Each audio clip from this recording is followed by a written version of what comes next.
While St Michael's is known to have flooded on many occasions in the past, and flooding along the River Severn is not a new phenomenon, it is without any doubt that the church and its churchyard have been affected by more severe flood events and more frequently in the recent years than at any time before. The community in Tirley are under no illusion that floodwaters will come back again, yet they do not want to give up on a building which is their place of worship, heritage and community asset, and space of cultural activity. We felt that considering the positive proactive steps already taken by Tirley's church community, and with the frequency of climate change related weather events increasing, St Michael's would be a perfect place to holistically re-examine the measures already in place, test what has worked and what else can be done to prevent the future impact of flooding. The water was about chest high as I stand here in the porch, and when it went down a little bit, and having had the opportunity to look inside, we saw something which I think to many people involved in historic buildings, we saw a total horror story. We got into a picture of absolute devastation. We'd had 3.5 feet of water roughly in the church. The walls were wet really from top to bottom. We'd lost the floor. The font was underwater, the pulpit had floated away, and the interior was totally destroyed. Pews were falling over and disintegrating. The water comes up through the flagstones, and with it, it just brings a lot of, it spreads dirt and mess everywhere. So we simply surveyed it with absolute horror. Fortunately, we found grants and a consummate architect who knew how to deal with buildings like this, who happened to be the architect of Tewkesbury Abbey at the time, Neil Birdsall. A lot of time was spent in trying to put back together a building that would withstand serious flooding on a regular basis. We were very lucky in the sort of support we did have, not only from people locally but also from the insurance company as well, who were very good to us, as indeed was the diocese. We now have floodgates, which we put on the main church entrances into the churchyard on the 2 gates. We also have non-returnable valves on the wall over in the distance, which helps drain the water once it's come into the churchyard and as it starts to go down. I think we're very lucky that we've had great advice on everything. We have a pump put into the church floor, which we hope we could be able to get a bigger one in future. But I think, you know, we're trying very hard to adapt and find ways that we can look after the church. Local and national environmental agencies are working on implementing measures across the Severn Basin to limit flood damage, but this church is dependent on its community and its remarkable efforts. I am constantly impressed by the resilience, proactiveness and practical attitude of the Parochial Church Council and church congregation here in Tirley.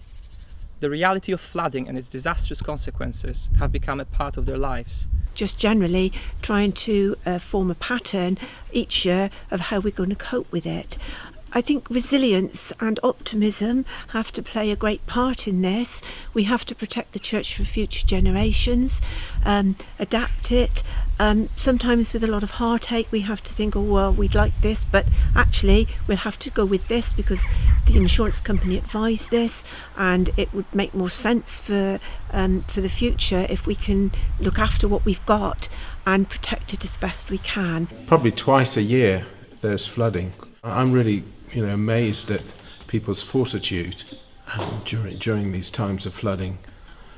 As a vicar, it reminds me that Christians are no different to anyone else, that we all go through times of great stress and times which we find very difficult. And so with Christians who go to church also affected by this, plus their own church affected by that, there's a sense that we are part of the flooding incident, and we're part of the issues that come out of it. It certainly makes us think about global warming. It makes us think about people who are in much worse conditions than us throughout the world caused by global warming. And I think it's good that the church is part of that and understands it and lives with it. There is global warming, we can't deny that, so that probably contributes greatly to it. I mean, all we can say is year on year the flooding is getting more frequent and worse. My name's Mary Perry, and Robert and I married here in July '92. Thank heavens it wasn't July 2007, because we'd been coming in on a boat.